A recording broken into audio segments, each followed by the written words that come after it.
In this video, I'll be showing you how to delete contact on WhatsApp. It's a very simple method, so if you find this video helpful, be sure to drop a like and subscribe. But anyways, getting into it, it's very simple to go ahead and do this. So what you want to do is firstly open up your WhatsApp application. Now you can do this on iPhone, Android, Samsung, or anything. It really doesn't matter.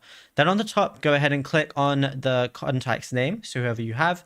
If you want to delete this person as a contact, once you go ahead and click on it, you're going to see options here, but you're not going to see a delete contact option. So on the very top, you're going to see the edit button. Go ahead and click on that.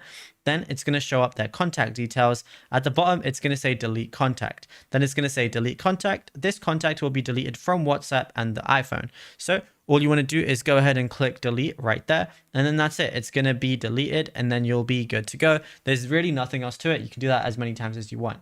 But if you found this video helpful, be sure to drop a like and subscribe and check out all our other tutorials that we've been posting on the channel as well, because there is a lot to go through and you might find something you didn't know about yet.